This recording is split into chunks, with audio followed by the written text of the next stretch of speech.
আমি ওই সময় ব্যাপক টিউশনি করতাম, ব্যাপক টিউশনি। কেন ছেড়ে দিয়েছি সেটা বলি, কেন কোচিং সেন্টার ছেড়ে দিলাম, কেন আমি আমার কোচিং বন্ধ করে দিয়েছিলাম, সেই গল্পটা বলি। আমার এক স্টুডেন্ট ছিল, একটা অনেক স্টুডেন্ট ছিল, একটা স্টুডেন্টের কারণে খুব রাগ করছিলাম আর কি। রাগের কথাটা শেয়ার করি। আমার কোচিং থেকে পাশ করে সবাই বিভিন্ন বিশ্ববিদ্যালয়ে ভর্তি হতো, ইঞ্জিনিয়ারিং, মেডিকেল, বিভিন্ন পাবলিক ইউনিভার্সিটি, প্রাইভেট ইউনিভার্সিটি, বিভিন্ন জায়গায় ভর্তি হতো। তো ভর্তি হওয়ার পর আমাকে ফোন করে বলতো, স্যার আমি অমুক জায়গায় চান্স পাইছি, দোয়া করবেন স্যার। আমার অনেক ভালো লাগতো। আর নিজের স্টুডেন্ট কোথাও চান্স পেলে এত খুশি লাগে, মনে হয় আমি চান্স পাইছি, ওরকম মনে হয়। তা আমার এক স্টুডেন্ট চান্স পাইছিল বুয়েটে, বুয়েটে ইলেকট্রিক্যালে চান্স পাইছিল। এই ছেলেটাকে আমি অনেক স্নেহ করতাম, ভালোবাসতাম, ছোট ভাইয়ের মতো। সে আমাকে খবর দেয় নাই। তো ভাবলাম ছোট মানুষ খবর দিতে ভুলে গেছে, আমিই ফোন করি। আমি ফোন করলাম, ফোন করে ওকে কংগ্রাচুলেট করলাম। এরপর বললাম, তুমি আমাকে একটা ফোন করবা না বোকা, খবর দিবা না, এত বিশাল একটা খুশির সংবাদ বলো নাই কেন? তখন সে আমারে বললো, স্যার আপনি ফোন করেন নাই কেন? আমি বললাম, আচ্ছা সরি, আমি আসলে ভুলে গেছি। আমাকে বলে, স্যার ইটস ওকে, অসুবিধা নাই। তো আমি, আচ্ছা আচ্ছা, তো তুমি একদিন কোচিং এ আসো, তোমাকে একটু মিষ্টি মুখ করাই, তুমি এত কষ্ট করছো, চান্স পাইছো। বলে, স্যার আমি আসলে একটু ব্যস্ত আছি, আমি সময় পেলে আসবো স্যার। আরে ও আচ্ছা, সমস্যা নাই স্যার, আমি আসবো, সময় পেলে আসবো স্যার। তাহলে আচ্ছা ঠিক আছে ঠিক আছে, থ্যাংক ইউ, ভালো করে পড়ো। বলে, স্যার একটা বুদ্ধি দিই আপনাকে। আরে হ্যাঁ বলো। বলে, স্যার আপনার কোচিং থেকে এবার ভালো ভালো জায়গায় চান্স পাইছে, অনেক জায়গায়, আপনি মনে হয় খবরও রাখেন নাই। বলে, না আমি কিছু কিছু খবর জানি। বলে, স্যার আপনি এরকম ক্লাস হলে তো কোচিং চালাতে পারবেন না, আমাকে বলতেছে। আরে কি রে ভাই, এইভাবে কথা বলে কেন?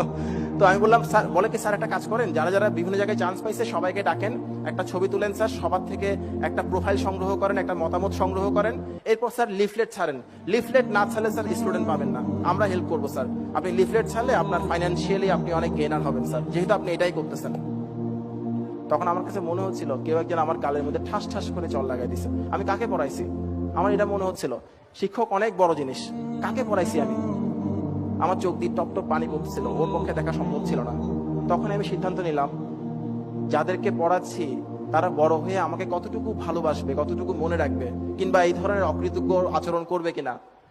ওর কথায় কষ্ট পাওয়ার আরেকটা কারণ ছিল, এই ছেলে যখন ক্লাস 9-এ সেকেন্ড টার্মিনাল পরীক্ষা দেয়, তখন তার বাবা আঙ্কেল মারা যান, স্ট্রোক করে মারা গিয়েছিলেন, উনি স্ট্রোক করে মারা গিয়েছিলেন। তো ওনার মৃত্যুর পর আন্টিকে আমি ডাকলাম, ডেকে বললাম, ও আমার কাছে করুক, অসুবিধা নাই, ওর জন্য কোনো ফি লাগবে না। তা আন্টি বলে, অসুবিধা নেই, আমাদের ফাইন্যান্সিয়াল সমস্যা নেই, কিন্তু আমি জানি ওদের সমস্যায় আছে। আমি বললাম, আন্টি সমস্যা নেই, মন থেকে বলছি, ওর জন্য কোনো ফি দিতে হবে না, ও এমনি ফ্রি পড়বে, আমার কোচিং অনেকেই ফ্রি পড়ে। যে ছেলেকে আমি ওই সময় থেকে শুরু করে 3.5 বছর পড়াইছি, একটা পয়সাও নিই নাই, সেই ছেলে যখন আমাকে শেখাই কিভাবে পয়সা কামাতে হয়, সে পয়সা আমার দরকার নাই, ওই জন্য আমি ছেড়ে দিয়েছি কোচিংটা। আরেকটা ঘটনা ঘটছিল, আমি যখন পড়াচ্ছি পড়াচ্ছি আমার ডিগ্রি কমপ্লিট করতেছে না, তখন আমার স্টুডেন্টের গার্ডিয়ানরা বাইরে গিয়ে বিভিন্ন কথা বলতো, যে স্যার তো শুধু মাস্টারি করতেছে, কোনো মাস্টারি হচ্ছে বা শিক্ষকতা হচ্ছে আমাদের সব সমাজে সবচাইতে সম্মানিত, একই সঙ্গে স্যাডলি অসম্মানিত পেশা। আমার বলতে খারাপ লাগছে, কিন্তু এটা দুর্ভাগ্যজনক, জাতি হিসেবে আমাদের জন্য খুব দুঃখজনক এই জিনিসটা।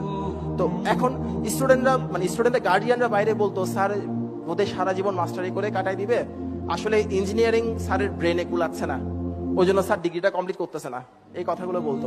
আবার অনেকে বলতো, আসলে স্যারের পক্ষে এর চাইতে ভালো কিছু করা সম্ভব না, ওই জন্যই আমাদের ছেলে মেয়েকে পড়াচ্ছে।